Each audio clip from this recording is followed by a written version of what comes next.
And now, All the Dirt, gardening tips and advice, sponsored by Farm Credit and the Turf and Gardening Store. It's all the dirt, and it's, well, it's supposed to be all the green, but right now it's all the brown. That would be the grass. Mike Goatley is joining us. He's from Virginia Tech. Mike, you are an extension agent, but you specialize in turf grass. Is that right? I'm a turf grass scientist, yes, sir. What does that mean? That means my job basically involves anything that has to do with growing grass, whether it's lawns, sports fields, golf courses, sod production. So if it's a turf grass, something that's mowed regularly, myself and some colleagues at Tech, that's what we do for our jobs. You know, even with some recent rainfall, we are still in drought conditions across Virginia, various levels of drought conditions, depending upon where you live around here.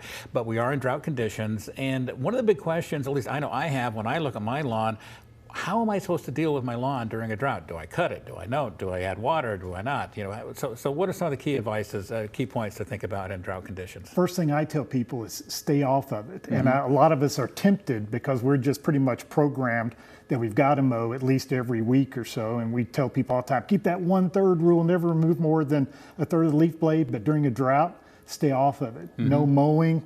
Minimize traffic as much as you possibly can. Mother Nature's pretty good about how that grass will come back if you can resist that temptation to get on it. So don't mow it. Now, one of the challenges, at least that I have in my neighborhood, I'm out in the country, so I've got all kinds of seeds blowing around. So I've got grass, which actually the grass has not grown a great deal, but the weeds have come up in the middle there. And of course, I'm tempted to go out there on the mower and cut the weeds down, but that would not be a good idea. I'd still wait. Yeah. Again, think of it as green. The one thing you'll see that's coming up out there is any of the warm season weeds, things like crabgrass that's going bonkers right now, Bermuda grass, also called wiregrass. It loves this type of climate, but stay off of it as best you can. I know crowned vetch has discovered my property, which is a whole other conversation.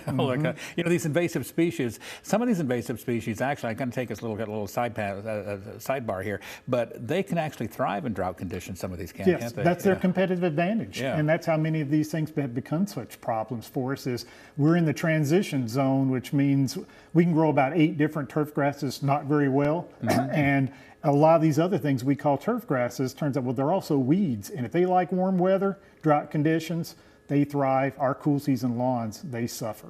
So how much rain do we actually need for our lawns to recover from drought-like conditions? And I'm saying recover, is that the right way to? Yeah, it would be recovery. As a rule of thumb, we think about when most people are growing tall fescue, bluegrass, and because that's the predominant grasses here in this area, we need about 1 inch of rainfall. Well, make it 1 inch of moisture, whether it's from rainfall or irrigation per week. And when we don't keep up with that, these grasses will naturally enter dormancy, which is their survival mechanism. And what we're hoping for, and what I think is going to happen for most people, is these rains that maybe we're finally going to get are really going to allow us to see a rebound in our lawns.